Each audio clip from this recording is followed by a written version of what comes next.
Toon bells.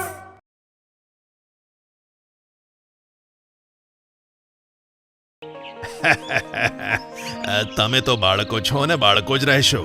તમને તો બસ ખાવાની જ પડી હોય છે.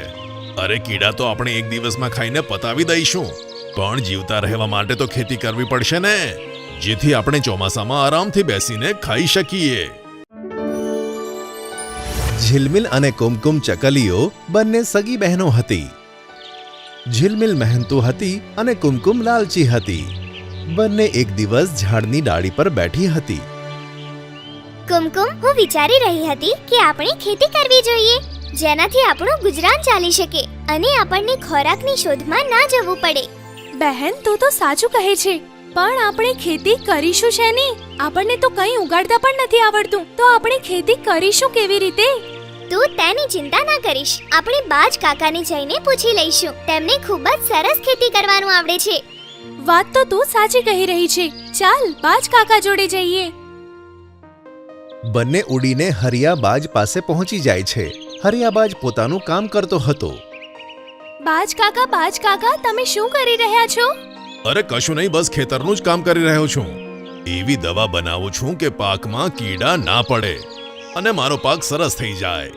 પણ તે તો ખૂબ સારી વાત છે. પાકમાં કીટકો પડશે ત્યારે જ તો અમને ખાવાનું મળશે. તમે તો બાળકો છો અને બાળકો જ રહેશો. તમને તો બસ ખાવાની જ પડી હોય છે. અરે કીડા તો આપણે એક દિવસમાં ખાઈને પતાવી દઈશું, પણ જીવતા રહેવા માટે તો ખેતી કરવી પડશે ને, જેથી આપણે ચોમાસામાં આરામથી બેસીને ખાઈ શકીએ. કાકા, તમારી વાત એકદમ સાચી છે. અમે આ જ કામથી તમારી પાસે આવ્યા હતા. અચ્છા, એવું તો શું કામ હતું તમારે બંને નાની ચકલીઓને? કાકા, અમે ઈચ્છીએ છીએ કે અમે પણ ખેતી કરીએ, પણ તે ખબર નથી પડતી કે શેની ખેતી કરીએ. અરે તમારે બંનેને ખેતી કરવાની શું જરૂર છે? તમે બંને મારી પાસેથી દાણા લઈ જજો. કાકા, અમારે પણ મહેનત કરવાનું શીખવું છે. તો એક કામ કરો, મારી પાસે વટાણાના બીજ છે, તમે વટાણાની ખેતી કરો. હરિયા તેમને ખેતી વિશે બધું જણાવી દે છે. ત્યારબાદ બંને પોતાના ઘરે પાછા આવી જાય છે. આપણી ખેતી કરવા માટે આ જગ્યા ખૂબ જ સરસ છે. આપણે આ જગ્યા ઉપર જ ખેતી કરવી જોઈએ.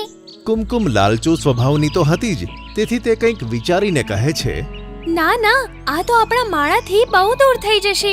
તું એક કામ કર, મારા માળા પાસે જ ખેતર બનાવી દે. હું ત્યાંથી તેના ઉપર નજર રાખીશ. અરે વાહ, આ તો ખૂબ જ સરસ રહેશે. બંને ચકલીઓ ખૂબ મહેનતથી ખેતર ખેડે છે.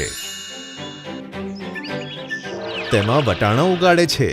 ખેતરમાં વટાણા ઉગી નીકળે છે. બહેન, આપણો પાક તો ખૂબ સરસ થયો છે. જો ખેતરમાં કેટલા બધા વટાણા લાગ્યા છે. હવે આપણે ખાવાની શોધમાં આમ તેમ નહીં જવું પડે. વટાણા પાકતા જ આપણે તેનો ભાગ પાડી લઈશું. તું સાચું કહી રહી છે. વટાણા પાકતા જ આપણે તેના ભાગ પાડી લઈશું. બંને ચકલીઓ રાત્રે પોતપોતાના માળામાં સૂવા જતી રહે છે. ત્યારે કુમકુમ ચકલી વિચારે છે, જો વટાણાના ભાગ પડ્યા તો અમને સરખા હિસ્સે વટાણા મળશે.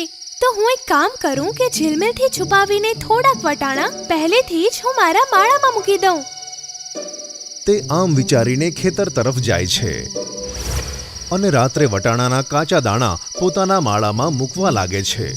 આખી રાત તે આમ જ કરે છે, જેથી ઘણા બધા કાચા વટાણાના દાણા ભેગા થઈ જાય છે.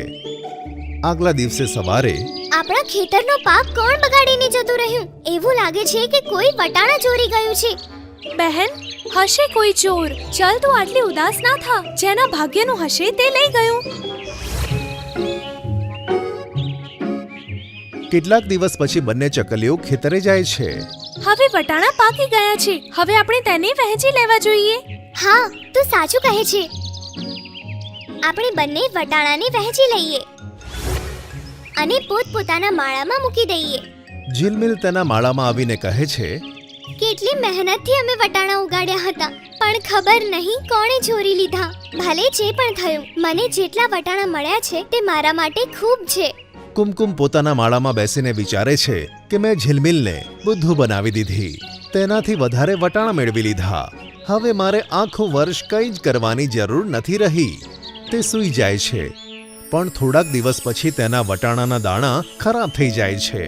તેના કારણે સૂકા વટાણા પણ ખરાબ થવા લાગ્યા હતા અને જોતજોતામાં બધા વટાણાના દાણા ખરાબ થઈ ગયા. ત્યારે તે બેસીને રડવા લાગે છે. ઝિલમિલ તેની પાસે આવે છે. બહેન, શું થયું? તું રોઈ કેમ રહી છે? બહેન, મારા બધા જ વટાણાના દાણા ખરાબ થઈ ગયા છે. પણ મારા વટાણાના દાણા તો એકદમ સરસ છે. તો તારા વટાણાને શું થયું? મેં તે રાત્રે લાલચમાં આવીને લીલા વટાણાના લીલા દાણા ચોરી લીધા હતા.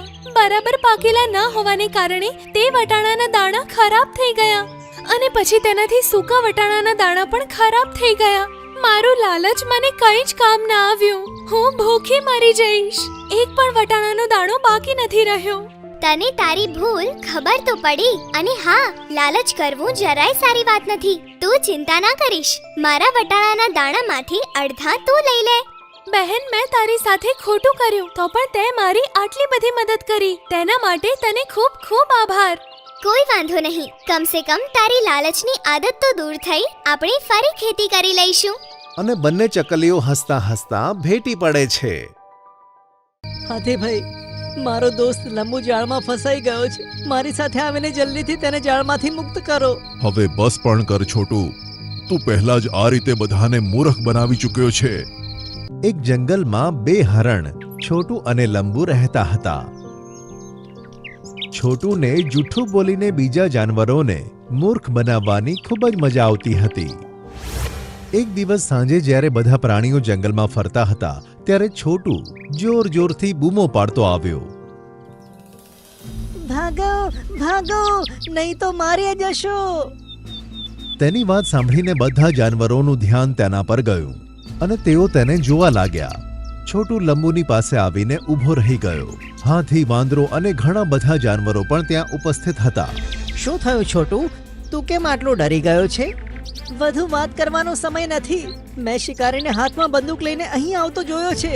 જો તમને પોતાની જાન પ્યારી હોય તો અત્યારે જ અહીંયાથી ભાગી જાઓ. આ સાંભળીને બધા જાનવરો ભયભીત થઈ ગયા અને ત્યાંથી જંગલની અંદર જ આમ તેમ ભાગવા લાગ્યા. ઘણા સમય ભાગ્યા પછી જ્યારે બધા જાનવર થાકીને રોકાઈ ગયા અને શ્વાસ લેવા લાગ્યા ત્યારે છોટુ જોર જોરથી હસવા લાગ્યો.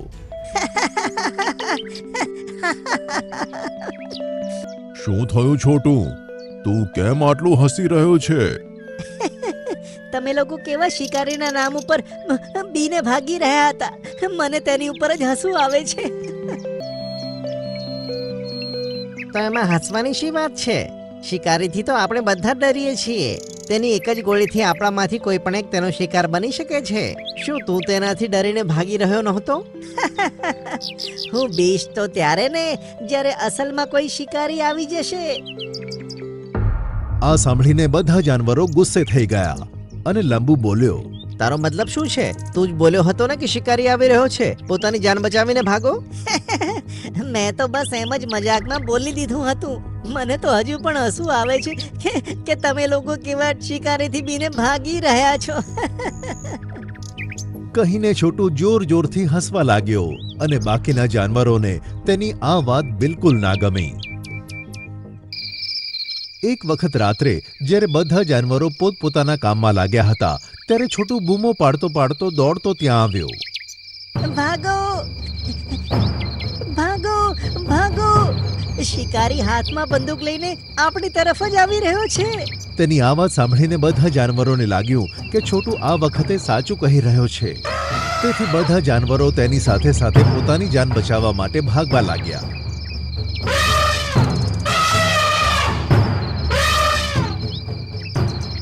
અને ઘણા સમય પછી જ્યારે બધા થાકીને લોથપોથ થઈ ગયા ત્યારે બધા ઊભા રહી ગયા. હરણને હસતા જોઈ બધા હેરાન થઈ ગયા અને પછી હાથી બોલ્યો. શું થયું તને? આમ આ રીતે કઈ વાત ઉપર હસી રહ્યો છે? મેં આ વખતે પણ મજાક કર્યો હતો. ખરેખર કોઈ શિકારી આવ્યો નથી. મેં આ વખતે પણ બધાને મૂર્ખ બનાવ્યા. તારી આ ખોટું બોલવાની આદતને લીધે એક દિવસ કોઈ તારી ઉપર ભરોસો નહીં કરે. લંબુએ કહ્યું અને બધા જાનવરો પોતપોતાના રસ્તે ચાલી નીકળ્યા. આગલા દિવસે છોટુ જંગલની સરહદ ઉપર ફરી રહ્યો હતો. ત્યારે તે જુએ છે કે એક શિકારી પોતાના ખભા ઉપર જાળ નાખીને જંગલ તરફ આવી રહ્યો છે. છોટુ ઝડપથી ભાગીને જંગલની અંદર જાનવરોની પાસે જાય છે. ભાગો ભાગો, જંગલમાં શિકારી આવી રહ્યો છે, પોતાનો જીવ બચાવવો હોય તો ભાગો. આ સાંભળીને કોઈને પણ તેની વાત ઉપર ભરોસો નથી આવતો અને હાથી બોલ્યો, તું આવું કહીને પહેલાથી જ અમને મૂર્ખ બનાવી ચૂક્યો છે. આ વખતે તારી રમત નહીં ચાલે. પણ આ વખતે હું ખોટું નથી બોલતો, આ વખતે તેની પાસે ઝાડ પણ છે. સાંભળીને બધા જાનવરો તેની વાતને ખોટી સાંભળીને ત્યાંથી જતા રહ્યા. લંબુ ત્યાં જ ઊભો રહ્યો અને બોલ્યો, ચાલ થોડું ફરી લઈએ. એમે આજે તને થોડું ખોટું લાગ્યું હશે કે તારી વાત સાંભળીને કોઈ પણ આમ તેમ હજુ ભાગ્યું નથી. કહીને લંબુ હસવા લાગ્યો. જ્યાં ચાંદાનો પ્રકાશ ન હોવાને કારણે અંધારું હતું, ત્યાં શિકારીએ પોતાની જાળ બિછાવી હતી. ભૂલથી લંબુનો પગ તેમાં ફસાઈ ગયો અને તે જાળમાંથી છૂટવા માટે પ્રયત્ન કરવા લાગ્યો. છોટુએ જોયું કે લંબુ ફસાઈ ગયો છે તો તે તેને છોડાવવાનો પ્રયત્ન કરવા લાગ્યો, પણ લંબુ તે જાળમાં પૂરેપૂરો ફસાઈ ગયો હતો અને હવે તે હલી પણ નહોતો શકતો. છોટુ, મને આ જાળમાંથી તું નહીં નીકાળી શકે. જલ્દીથી જઈને કોઈ જાનવરની મદદ લે, નહીં તો શિકારી આવશે તો મને તેની સાથે લઈ જશે. સાંભળીને છોટુ ડરી ગયો અને બોલ્યો, તું ચિંતા ના કર લંબુ, હું હમણાં જ કોઈને બોલાવી લાવું છું. કહીને છોટુ ત્યાંથી જતો રહ્યો અને મદદ માંગવા માટે આમ તેમ ફરવા લાગ્યો. થોડી વાર પછી તેને હાથી દેખાયો. હાથીભાઈ, મારો દોસ્ત લંબુ જાળમાં ફસાઈ ગયો છે, મારી સાથે આવીને જલ્દીથી તેને જાળમાંથી મુક્ત કરો. હવે બસ પણ કર છોટુ, તું પહેલા જ આ રીતે બધાને મૂર્ખ બનાવી ચૂક્યો છે. પણ આજે હું ખોટું નથી બોલતો, મારો વિશ્વાસ કરો. મને તારી ઉપર ભરોસો નથી. હવે હું આ વખતે મૂર્ખ નહીં બનું. કહીને હાથી ત્યાંથી જતો રહ્યો. હવે છોટુ ભાગીને આગળ જાય છે તો તે ઝાડ પર વાંદરાને બેઠેલો જુએ છે. બંદર ભાઈ, જલ્દી મારી સાથે ચાલો. લંબુ શિકારીની જાળમાં ફસાઈ ગયો છે, જો તેને જલ્દી નહીં નીકાળીએ તો શિકારી તેને લઈ જશે. છોટુ ભાઈ, પહેલા પણ 2 વાર ખોટું બોલીને તમે અમને મૂર્ખ બનાવી લીધા છે. હવે તમારી ચાલ નહીં ચાલે. હા, પણ મારી વાત તો સાંભળો. વાંદરાએ તેની વાત વચમાં જ છોડી દીધી અને ઝાડ પરથી કૂદકા મારતો ત્યાંથી જતો રહ્યો. હવે છોટુને પોતાની ભૂલ સમજાઈ ગઈ હતી. તે નિરાશ મોઢું લઈને એકલો જ લંબુ તરફ જવા લાગ્યો. ત્યાં પહોંચતા તેને દિવસ નીકળી ગયો. જ્યારે તે ત્યાં પહોંચ્યો તો તેને એકલો જોઈને લંબુ હેરાન થઈ ગયો. શું થયું છોટુ? શું તને કોઈ ના મળ્યું? મેં જેની પાસે પણ મદદ માંગી, બધા એવું જ સમજ્યા કે હું મજાક કરી રહ્યો છું. જો મારામાં ખોટું બોલવાની ટેવ ના હોત તો આજે તેઓએ મારી ઉપર વિશ્વાસ કર્યો હોત. ત્યાં જ છોટુની નજર ઝાડ પર કૂદકા મારતા વાંદરા પર ગઈ અને તેણે લંબુને કહ્યું, પેલો જો વાંદરો, તું તેને મદદ માટે બોલાવ, ક્યાંક તે જતો ન રહે. સાંભળીને લંબુએ જોર જોરથી બૂમ પાડી. આ સાંભળીને વાંદરાની તેના પર નજર પડી અને તે ઝાડ પરથી નીચે આવીને જોવા લાગ્યો. વાંદરાએ જોયું કે લંબુ જાળમાં ફસાયેલો પડ્યો છે અને છોટુ તેની પાસે ઊભો છે. અરે, હંમેશાની જેમ મને એમ જ લાગ્યું કે છોટુ ખોટું બોલી રહ્યો છે, પણ તું તો ખરેખર ફસાઈ ગયો છે. કહીને વાંદરો જાળ કાપવાનો પ્રયત્ન કરે છે, પણ તે જાળને કાપી ન શક્યો. તમે લોકો ચિંતા ના કરો, હું હમણાં જ હાથીભાઈને બોલાવું છું. આ જાળમાંથી તેઓ જ તને છૂટા કરી શકે છે. કહીને વાંદરો ત્યાંથી જતો રહ્યો. ઘણા સમય પછી જ્યારે તે પાછો આવ્યો તો તેની સાથે હાથી અને ઘણા બધા જાનવરો પણ ત્યાં આવી ગયા. આ જોઈને છોટુ અને લંબુ ખુશ થઈ ગયા. હાથીએ પોતાના મજબૂત દાંતોને જાળની અંદર નાખ્યા અને જાળને ઉપર ઉઠાવી. જાળ એક બાજુથી ખુલી ગઈ. અને લંબુ અડધો જાળમાંથી નીકળી ગયો. પણ જ્યારે તેને દૂરથી શિકારીને આવતા જોયો તો બધા જાનવર ત્યાંથી ભાગવા લાગ્યા. જ્યારે શિકારીએ લંબુને જાળમાં ફસાયેલો જોયો તો તે ખુશ થઈ ગયો. હવે છોટુ જે થોડેક દૂર ઊભો હતો તેને જાણી જોઈને અવાજ કરવાનું શરૂ કરી દીધું અને શિકારી તરફ પીઠ કરીને ઊભો રહી ગયો. આ જોઈને શિકારીએ વિચાર્યું કે એક તો ફસાઈ ગયો છે, આ બીજું હરણ મળી જાય તો મજા પડી જાય. કહીને છોટુ તરફ તે ધીરે ધીરે આગળ વધવા લાગ્યો. હવે આ જોઈને હાથી ફરીથી લંબુ પાસે આવ્યો અને તેણે જાળની બીજી બાજુ પણ પોતાના દાંત ફસાવ્યા અને ઉપર ઉઠાવીને લંબુને જાળમાંથી મુક્ત કરી નાખ્યો. પછી લંબુએ મુક્ત થઈને બૂમ પાડી, છોટુ, શિકારી તારી તરફ આવી રહ્યો છે, પોતાને બચાવ. આ સાંભળીને છોટુ સમજી ગયો કે લંબુ મુક્ત થઈ ગયો છે અને પછી તે પણ જંગલની એક તરફ ભાગી નીકળ્યો. શિકારીએ જોયું કે હરણ જાળમાંથી નીકળી ગયું છે તો તે ગુસ્સાથી પોતાના વાળ ખેંચતો રહી ગયો. છોટુ પણ જલ્દીથી ફરીને બધાની પાસે પહોંચી ગયો અને પછી બધા જાનવર એક સાથે જંગલ તરફ ભાગવા લાગ્યા અને શિકારીની આંખોમાંથી અદૃશ્ય થઈ ગયા. હું પ્રોમિસ કરું છું કે આજ પછી હું કોઈને પણ ખોટું બોલીને મૂર્ખ નહીં બનાવું. આ સાંભળીને બધા જાનવરો ખુશ થઈ ગયા અને પછી છોટુને પોતાની ભૂલ સમજાઈ ગઈ હતી.